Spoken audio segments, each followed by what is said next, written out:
Mas eu queria que você começasse com uma história muito legal, que eu gosto muito. Eu já ouvi várias vezes, mas sempre me emociona. Que é da sua conversão. Como foi que você converteu? Como foi que você encontrou Jesus? Ah, tá.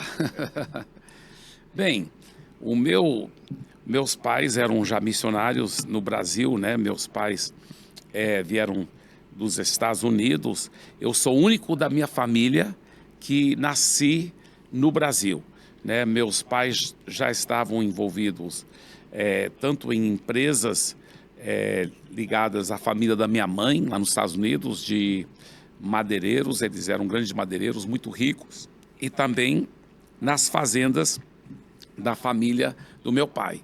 Então, meus pais estavam muito bem, prósperos, nos Estados Unidos, e meus 4 irmãos, realmente, todos, eu sou o caçula de 5, os 4, 2 irmãos e 2 irmãs, todos nasceram nos Estados Unidos. Meu pai, um dia, quando ele estava dirigindo o trator dele, isso né, tantos e tantos anos atrás, muito antes de eu nascer, ele estava o pôr do sol e ele sentiu ouviu claramente a voz de Deus. Deus falou assim: você está feliz, né, meu filho? Ele falou: estou muito feliz. Olha, o senhor tem... Eu estou trabalhando o que eu amo fazer, que é trabalhar aqui no campo, com trator. O senhor tem me dado uma família maravilhosa, estou muito feliz, sim. E Deus falou assim: muito bem, mas o que faremos sobre as milhões e milhões de pessoas que estão além mar, que nunca ouviram nem pela primeira vez o meu evangelho da salvação? E quando Deus falou isso para ele, como eu me lembro, ele contando a história, ele desligou o trator, desceu lá no meio do campo mesmo, e se ajoelhou e prometeu a Deus que ele ia ser missionário. Então, aí coloca mais alguns anos para frente, quando finalmente ele conseguiu ser esse missionário, veio para o Brasil, autossustentado, sempre foi autossustentado, né? Qualquer oferta que ele recebeu de fora ou do Brasil nunca ia para ele, nem para nossa família, ia para a obra de Deus, né? E além disso, eles investiram milhões e milhões de dólares na obra de Deus, e porque eles já eram muito prósperos nos Estados Unidos. Então, eu já cresci com esse ambiente de amor, de fé, o culto doméstico. Desde pequeno, eu só lembro isso, o culto doméstico. Nunca vi meu pai e minha mãe discutirem. Sempre era um ambiente de muito amor, muito cheio de Jesus, sempre falando da palavra de Deus. E eu lembro, até falando com um amiguinho, eu lembro até hoje. Eu talvez tinha 4 anos, talvez quase 5. Eu lembro brincando com meus amiguinhos e lá no quintal de casa, e alguém puxou esse assunto, né? Mas aí, vai para o céu, vai para o inferno, como que é essa coisa e tal? Eu falei: não, tem que fazer tudo certinho, tem que ser muito bonzinho, muito corretinho, para poder ir para o céu, né? Na minha mentalidade era assim: quando chegasse o final da vida, Deus ia colocar tudo de ruim que você colocou num lado da balança, tudo de bom que você colocou no outro lado, e o lado que pesasse mais que iria determinar. Se o lado mal pesou mais, vai para o inferno. Se o lado bom pesou mais, vai para o céu. Eu, na minha...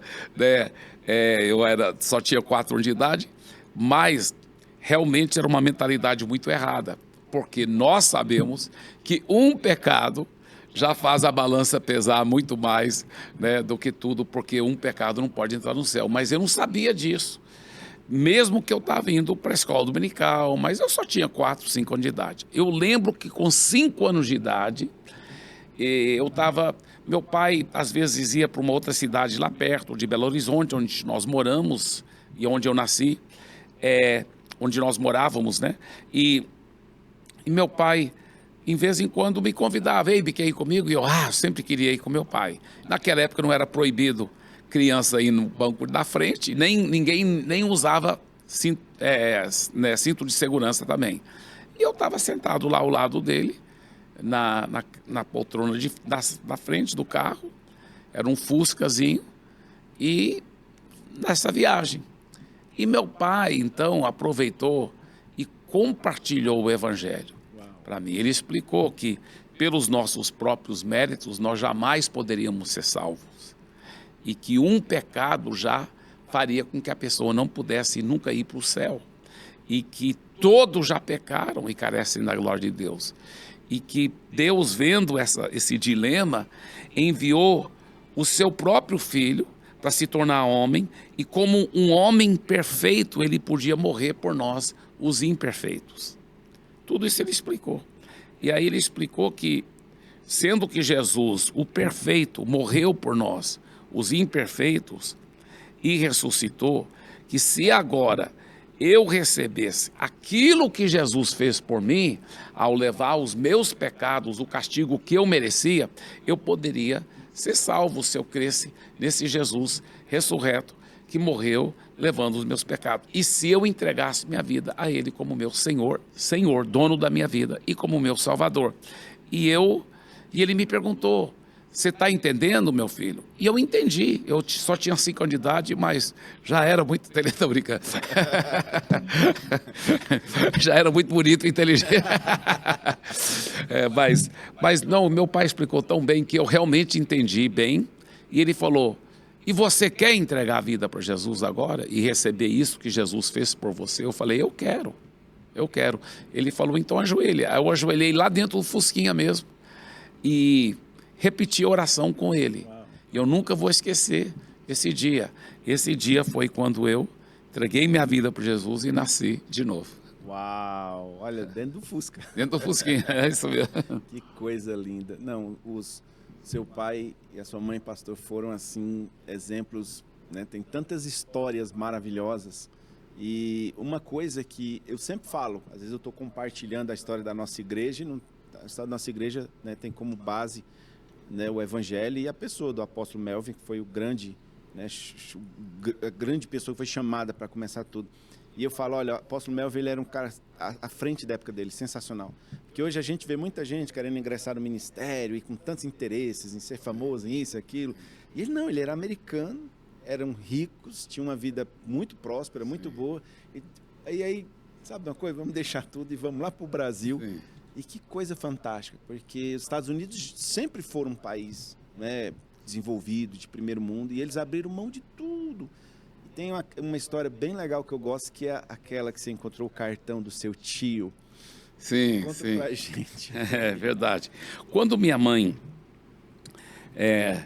falou que ia ser missionária, os irmãos dela, porque a família dela sempre foi a mais rica da cidade, sempre muito, muito ricos. E ela, de todos os irmãos, dizem que ela era a mais inteligente. Então todos sabiam que ela ia prosperar demais. Expectativa, né? E ela já estava prosperando muito. Ela era muito boa mulher de negócios, empreendedora. E quando ela disse: não, nós estamos indo para o Brasil para sermos missionários. E no Brasil, né, assim, nos Estados Unidos, não tinha internet na época, não tinha todo o conhecimento. Eu lembro, inclusive, quando eu era pequeno, e nós voltamos para os Estados Unidos, para férias, alguma coisa assim, para visitar os parentes, eu lembro um outro amiguinho lá nos Estados Unidos me perguntando se a gente usava roupa no Brasil, né? Então hoje eles pensam isso. Pior que tem muito brasileiro, especialmente na época do carnaval, que não usa mesmo. Mas a realidade é que os meus tios, né, 2 deles já eram cristãos, então eles entendiam essa fé viva da irmã deles, né? Mas os outros tios não eram irmãos dela, né? Não eram cristãos, e eles realmente, para eles é como se ela estivesse jogando a vida dela fora. Não acredito que você vai fazer uma coisa dessa, vai jogar sua vida fora lá. Esses tios, né, com tanto dinheiro, né, tanta riqueza, e ela deu a vida dela dia e noite para a obra de Deus, né? Ela realmente, minha mãe, muito exemplar, cozinhava muito bem, mas amava fazer visitas junto com meu pai, cuidando das pessoas, discipulando, pastoreando. E Ela, claro, gostava daquelas casas grandes que tinham lá nos Estados Unidos, né? Mas ela abriu mão de tudo isso para poder né, estar na obra de Deus. E eu lembro quando a gente era pequeno que eu vou chegar no cartão daqui um pouco, mas quando a gente era pequeno e tudo, e eu era o caçula de 5 filhos, e às vezes a gente voltava para os Estados Unidos e vamos supor, estava numa reunião da família, da parentela do lado da minha mãe. Então, eu lembro ainda até hoje, eu era talvez adolescente, tinha 12 anos de idade, aí um dos meus primos, ele chegou lá de avião, né? Porque ele tinha mais do que um avião. Um outro primo chegou lá de Ferrari, né? Então, e os meus tios chegavam com as Mercedes, aqueles carros e tal, carrão e aquela coisa, tudo. E nós chegamos do Brasil, né? Na nossa carroça, tô brincando. Brincadeira. Mas nós chegamos do Brasil e de uma forma tão simples, né? Vestido tão simples, lá no meio daquele luxo. Mas nenhum momento nós sentimos, assim, inveja. A gente queria ter a vida que nossos primos tinham. Nós achávamos legal que eles tinham todas essas coisas boas. Amém, que bênção. Mas nós também sabíamos que nós éramos muito abençoados, porque nossa família havia escolhido realmente dar vida para o reino de Deus, para ver vidas sendo eternamente transformadas. E uma alma nós sabemos que vale mais do que todas as riquezas do planeta Terra. Então a gente se sentia assim, com muito carinho que eu digo isso, mas de verdade, nós nos sentíamos os mais ricos lá daquele ajuntamento de família. Agora, meus tios, na medida que os anos foram passando, os que não haviam convertido, por exemplo, um deles, o Uncle Harry, o tio Harry, ele muito, muito, muito, muito rico, casa na Europa, todas aquelas coisas, mas quando ele tinha talvez uns 74 anos de idade, e minha mãe estava completando, eu acho que era 65, então ele tinha uns 9 anos mais, ele era 9 anos mais velho do que ela, ele mandou um cartão de aniversário para ela. E eu sempre tive liberdade de entrar no quarto dos meus pais, e lá em cima da estante estavam muitos cartões de aniversário, todas lá meio abertas, em pé, que minha mãe havia recebido para o aniversário dela. Naquela época todo mundo mandava muitos cartões, né, de aniversário e tudo. E eu sempre tive liberdade, eu fui lendo os cartões, eu pegava e lia uma, colocava de volta, pegava outra, lia. Aí eu vi um cartão do meu tio, esse tio tão, tão rico, e ele falando: mana, feliz aniversário, eu te amo tanto, mana, eu te admiro tanto. Uau. Ele disse: eu admiro como você viveu a sua vida. Ele disse: eu queria ter vivido a minha vida como você viveu a sua vida. Agora ele estava mais perto do final da vida e ele viu o que adiantava ter milhões e milhões de dólares, ter carrões e mansões nos Estados Unidos, na Europa. O que adiantava, né? Ter tudo isso. E ele estava refletindo, com certeza. E com certeza meus pais o convidaram, né, para o Brasil. E ele veio lá para Santarém, né? Nossa casa era muito simples. Ele, claro, não ficou na nossa casa, ele ficou no hotel. Na época tinha um famoso Hotel Tropical, que era muito top lá. A dona era a Varig, né? Então o negócio era chique, no Hotel Tropical. Ele ficou no Hotel Tropical. Mas ele estava lá na nossa casa. E lá na sala da nossa casa, ele repetiu oração, entregando a vida para Jesus. E depois ele ainda, claro, quando voltou para os Estados Unidos, ele foi batizado, né, numa igreja evangélica e Deus transformou a vida dele. É muito lindo, né?